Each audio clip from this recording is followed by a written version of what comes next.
ఇంత hilarious teaser చూసాము. కానీ ఆయన మాత్రం అలాగే సీరియస్‌గా వస్తున్నారు. మరి దీని వెనక ఏంటో రీజన్ తెలుసుకోవాలి. అందరికీ నమస్కారం అండి. నా పేరు జీవన్ కుమార్. ఇక్కడికి వచ్చిన మీడియా మిత్రులందరికీ thank you so much.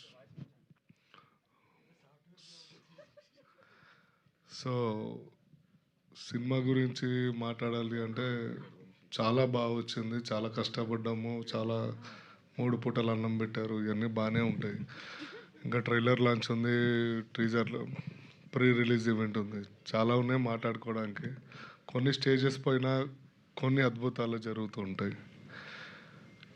Stage అలంకరించిన అందరికీ కానీ మీడియా మీరందరూ చాలా కష్టపడి మా మూవీస్ అన్నిటిని బాగా చూపిస్తారు, బాగా రాస్తారు.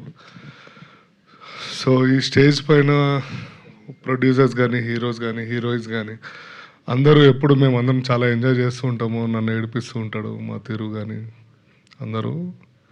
కొంచెం సీరియస్గా మాట్లాడుతున్నాను, నేను ఏమనుకోవద్దు. కొంచెం టెన్షన్లో ఉన్నా నేను.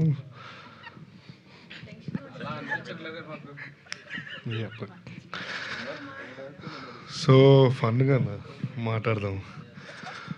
సో అంటే ఈ స్టేజ్ ఇంత హ్యాపీగా ఉండడానికి కారణం కూడా మంజుష గారు అండి. నేను భూమి పుట్టక ముందు వచ్చింది 2006. లేదు, మేము చాలా క్లోజ్ ఫ్రెండ్స్.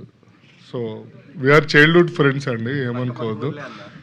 పక్క ఊర్లో రోజు పొద్దున్న లెగిస్తే కలుస్తాము అని. సో ఇది సినిమా గురించి మీకు టీజర్ ఒక్కటే చాలా అంటే మీరు ఎక్కడ, నేనైతే రీసెంట్ టైమ్స్లో టీజర్ చూడలేదు. చాలా బాగా చూపించారు. ట్రైలర్ నెక్స్ట్ లెవెల్లో ఉంటుంది, అది మాకు బాగా తెలుసు. అది 100% మీరు ఎక్స్పెక్ట్ చెయ్యలేని విధంగా టీజర్ కట్ చేశారు ఎడిటర్ గారు కానీ భరత్ డైరెక్టర్ గారు. భరత్ అదే భరత్ దగ్గరుండి ఆయనే చేశాడు నా ఎదురుగుండా. నేను 3 సార్లు డబ్బింగ్కి వెళ్ళా. సో ట్రైలర్లో కలుద్దామండి, ప్రీ రిలీజ్ ఈవెంట్లో కలుద్దాం. Thank you so much. And ఇక్కడ ఉన్న పేరు మర్చిపోతే sorry. And thank you everyone. నాకు అర్థమైందండి, సీరియస్ గానే మీరు బోల్డ్ జోకులు వేద్దామని డిసైడ్ అయ్యారని. అన్ని జోకులే వేశారు స్టేజ్ పైన. ఓకే, బలగం జయరామ్ గారు